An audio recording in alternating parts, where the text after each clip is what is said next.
माता पार्वती जी ने भगवान देवाधिदेव महादेव से जब अपने मन की बात का एक भाव प्रकट किया, संतान प्राप्ति के लिए एक सुख का अनुभव कराने का भाव किया,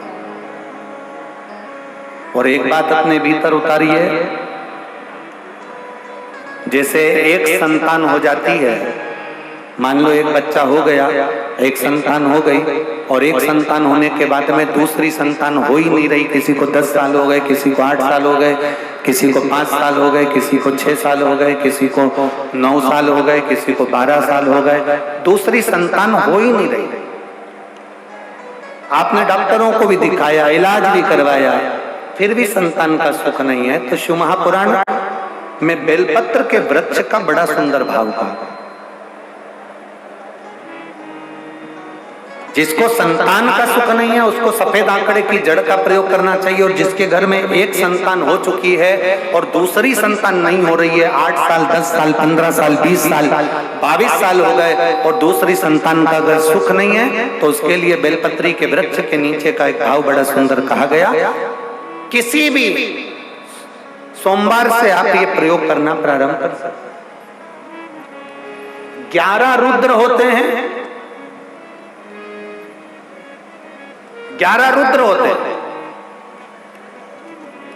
एक सोमवार को बेलपत्री के वृक्ष के नीचे जाइए और बेलपत्र के वृक्ष के नीचे जाकर एक एक रुद्र का स्मरण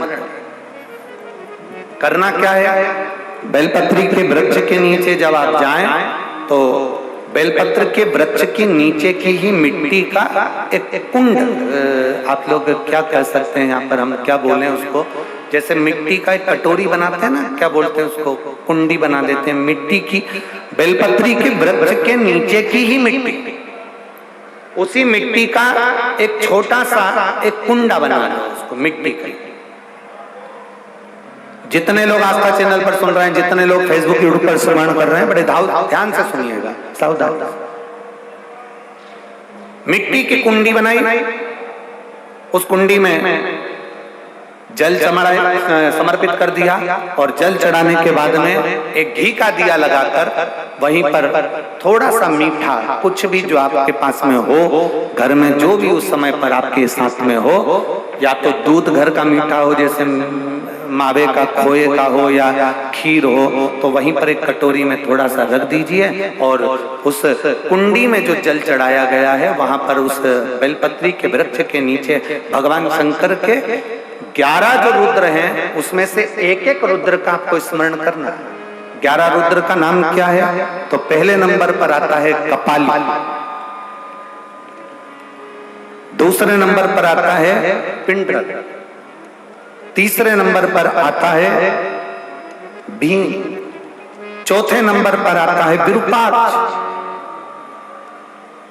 5वें नंबर पर आता है विलोहित, 6ठे नंबर पर आता है शास्त्र,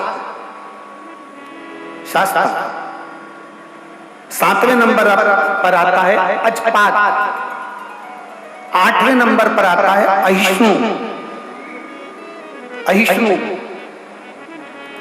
और 9वें नंबर पर आता है शंभु, 10वें नंबर पर आता है चंड, और 11वें नंबर पर आता है भव।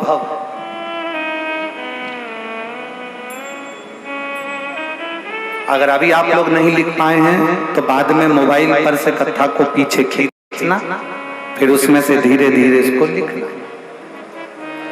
एक रुद्र के नाम से एक कुंड का निर्माण करा, पूजन करी, घी का दिया लगाया, वहां जो मीठा रखा है उसको लिया, कुंड में से थोड़ा सा जल लिया, बेलपत्री के पेड़ के नीचे आचमन किया, जो मीठा रखा है वो ले जाकर रात्रि के समय पर सोने से पहले पति पत्नी उसको पाएं और साथ रहे। एक सोमवार को ये प्रयोग करना है, फिर दूसरे सोमवार को दूसरे जो एकादश।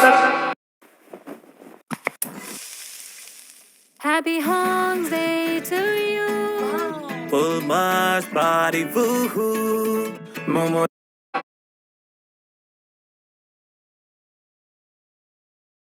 नाम से पूजन करी, दूसरे नंबर पर पिंडरल नाम से पूजन करी, तीसरे नंबर पर भीम नाम से, फिर आप विरूपाक्ष नाम से, ऐसे एक एक सोमवार करना है, 11 सोमवार। और 11 सोमवार जैसे तुम्हारे पूर्ण होंगे, भले 10 साल हो गए हों चाहे 15 साल हो गए हों, गर्भ जरूर घेरेगा और संतान की प्राप्ति जरूर। किसी किसी के यहाँ पर 11 रुद्र भी पूरे नहीं हो पाते हैं और गर्भ ठहर जाता है। लगभग 4-5 रुद्र पूरे होते हैं और गर्भ ठहर जाता है। तो आप जो 11 रुद्र हैं, इनका स्मरण कर कर भी भगवान शंकर से प्रार्थना कर सकते, भगवान शिव से प्रार्थना कर सकते।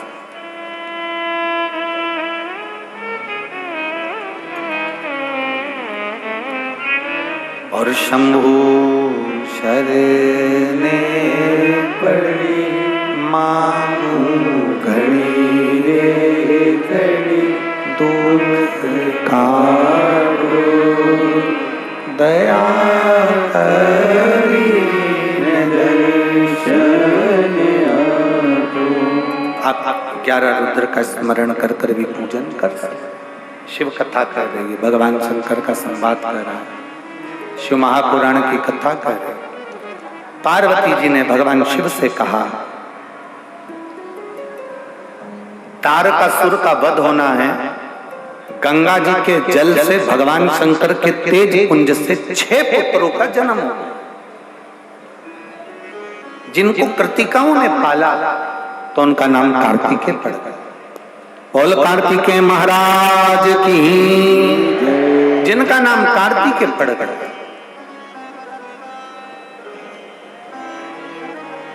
अब